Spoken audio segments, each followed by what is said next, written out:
कई बार क्या मन करता है कि इन रिकवरी एजेंट वालों का एक अच्छा सा बनाया जाए और उसके अंदर उसे डाल दिया जाए। रीज़न क्या है कि अभी हाल फिलहाल में बहुत सारे लोगों को नोटिस आ रहा है, और नोटिस भी किस तरह का उसके बारे में थोड़ा सा बताते हैं। अगर आप रिकवरी एजेंट के कॉल्स को, मैसेज को, जो लगातार ये कॉल्स और मैसेज नहीं होते, बेसिकली एक तरह का टॉर्चर होते हैं। अगर आप इनके टॉर्चर को नहीं बर्दाश्त कर रहे हो तो इनको अब अधिकार है आप पे कानूनी प्रक्रिया करने का। कानूनी प्रक्रिया के बारे में जब भी कोई लोग एक बात करते हैं या कोई भी व्यक्ति हो जब इसके बारे में सुनता है, क्योंकि एक आम व्यक्ति क्या कर रहा है, रोज़मर्रा की ज़िंदगी में जाता है, बेचारा काम कर रहा है, ऑफिस से आता है।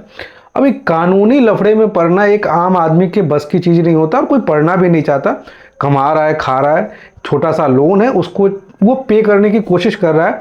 कई बार वो पे कर पाता है, कई बार पे नहीं कर पाता। अब उनके पास एक नोटिस आया है, मेरे बहुत सारे सब्सक्राइबर हैं। मैंने जब एक नोटिस देखा, दो नोटिस देखा, तो इसको बहुत बार इग्नोर किया कि चलिए बैंक कर रही है। अब क्या हो रहा है कि ये नोटिस लगातार भेजे जा रहे हैं। अब भेजे क्या जा रहे हैं, उसमें लिखा क्या होता है कि आप बैंक द्वारा कोई भी उचित रिप्लाई नहीं कर रहे हो, तो इसीलिए बैंक मजबूरनवश आप पे कानूनी प्रक्रिया करने जा रहा है, जिसके तहत आपको 7 साल की जेल हो सकती है, 2 साल की जेल हो सकती है।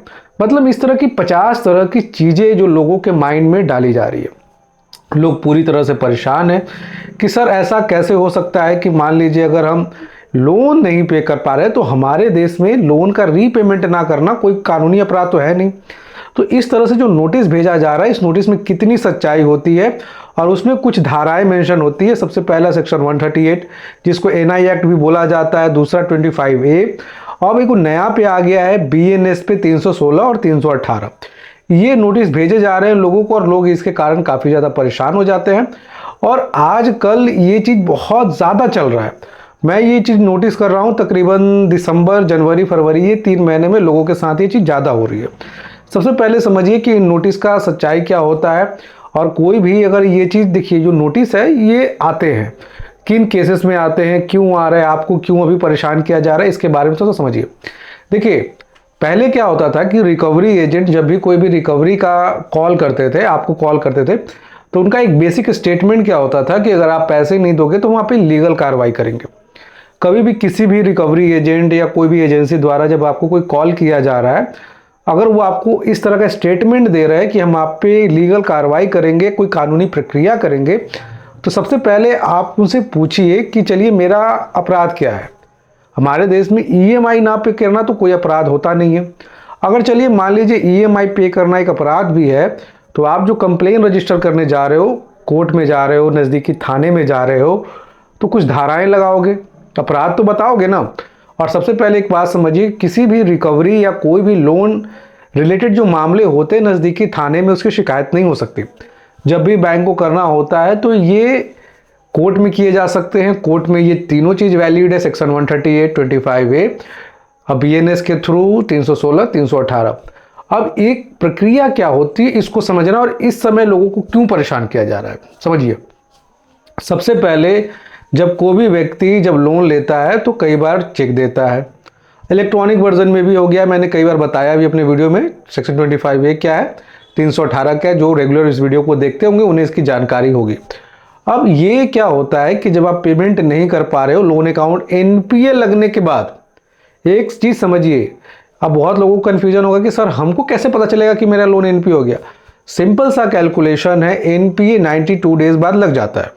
मतलब मान लीजिए हम कोई ईएमआईज पे कर रहे हैं, मान लीजिए ईएमआईज में जब 1 महीना नहीं दे रहे हो तो उसमें 30 दिन का गैप आ जाता है, दूसरे महीने नहीं दे रहे हो तो उसमें 60 दिन का, और फिर मान लीजिए एक दे दिए, फिर 1 महीने नहीं दिए, तो ये अलग अलग टाइम ऐड होते हैं। पूरे लोन सर्कल में अगर आप 92 डेज ईएमआईज नहीं पे कर पाते तो आपका लोन एनपीए घोषित हो जाता है। बहुत सारे लोगों को कन्फ्यूजन क्या होता है कि सर हमने उस महीने दिया था, फिर उसके बाद 3 महीने नहीं दिया, फिर डाल दिया, फिर 3 महीने नहीं। ऐसा नहीं होता है। लोन सर्कल में 90 डेज एनपीए कैलकुलेट होता है, बेसिकली 92 डेज होता है। अब जब आपका लोन एनपीए हो जाता है तो बैंकों को यह अधिकार है सेक्शन 138 के तहत या 25A के तहत मामला कोर्ट में रजिस्टर किया जाए। अब कोर्ट में क्या होता है कि कोई भी व्यक्ति इसी तरह से आपको कोर्ट में रजिस्ट्री या कोर्ट में कंप्लेन आप पे नहीं डाल सकता। इसके लिए सबसे पहले आपको एक नोटिस के जरिए सूचना देना पड़ता है कि आप ईएमआईज नहीं दे रहे हो, मजबूरनवश हमें ये और उसमें से कौन सा धारा लगाई है मेंशन करना होता है, जो कि एक जेन्युइन चीज़ है। जब भी कोई भी एक जेन्युइन चीज़ होगी तो आपको उसमें धाराएं बताई जाएगी, किस चीज़ के लिए कंप्लेन किया जा रहा है। देखिए ईसीएस किया जाता है तो ईसीएस ईएमआई बाउंस पे किया जाता है। मान लीजिए आपने 1 2 3, क्योंकि एनपीए में 3 महीने तो हो ही जाते हैं, उस पर किया जाएगा। चेक बाउंसिंग में एक लमसम अमाउंट बैंक भर के बाउंस करवाता है। अब इसमें भी आपके पास बकायदा समन आता है, समन में आपके पास समन किया जाता है, इसके तहत आपको जाना होता है, कोर्ट में जाके प्रायर बेल ले लीजिए, कोई समस्या नहीं है। एक बहुत ही ईजी प्रोसेस है जो हर व्यक्ति बहुत ही आसानी से कर सकता है। पहले बार चले जाइएगा, दूसरे बार में जो भी आपके एडवोकेट होंगे, जो भी जिनको भी आपने हायर कर रखा होगा, वो आपके बिहाफ में भी बेल ले लेते हैं, कार्रवाई सुनवाई में चल जाता है। अब यहाँ पर ये चीज़ें तो समझ में आती है। अब ये चीज़ें होने के लिए भी मैंने बताया ना क्या क्या प्रोसेस होता है। अब कोई भी जो सीधे अगर आपको नोटिस आके दे दे रहा है ना कि हम कार्रवाई करेंगे, सबसे पहले उनसे पूछिए कार्रवाई क्या करोगे। और ये इस समय ये लीगल कार्रवाई का जो नकली जो नोटिस भेज रहा है, किसी का 1 ईएमआई बाउंस है तो उसको नोटिस भेजा जा रहा है, 2 ये क्या कर रहे हैं, रिकवरी एजेंसी द्वारा भिजवा रहा है, जिसकी कोई भी प्रामाणिकता नहीं होती, कोई जेन्युइन चीज़ नहीं होता। ये आपको बस परेशान करने के उद्देश्य से भेजा जा रहा है। अब दूसरा चीज़ मैंने कुछ दिनों पहले अपने वीडियोस में बताया था कि बीएनएस, पहले आईपीसी की धारा लगती थी, अब बीएनएस में कुछ नाम चेंज हुए हैं। अब इसमें क्योंकि यहाँ पे मेंशन किया जाता है 7 साल जेल, मैं इसको भी क्लियर कर देता हूँ आगे की वीडियो में। 7 साल जेल आखिर है क्या ये?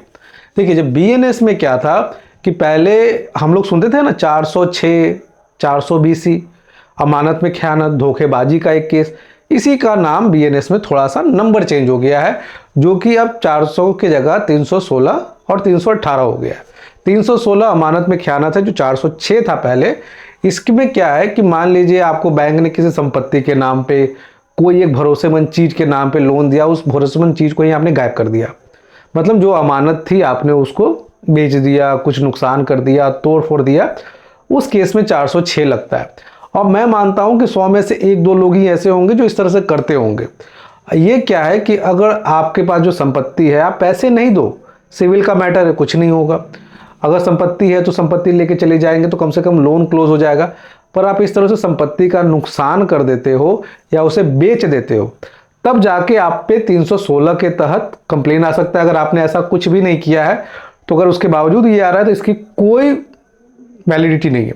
अब 420 जो आज के डेट में 318 के नाम से जाना जाता है, इसमें क्या होता है कि अगर कोई व्यक्ति इरादतन धोखा से साजिश करके बैंक को धोखा दे रहा है लोन लेने के लिए, या गलत दस्तावेज दिया है, अगर आपने ये सब चीज़ नहीं किया है तो आपके पास बीएनएस के तहत 316, 318 का नोटिस आ रहा है, तो इसकी कोई प्रामाणिकता नहीं मानी जाएगी, इसका कोई मूलभूत अधिकार नहीं है, इससे आपको कुछ भी नहीं होने जा रहा है। ये सिर्फ क्या है कि एक साइकोलॉजिकल डर बनाया जाता है।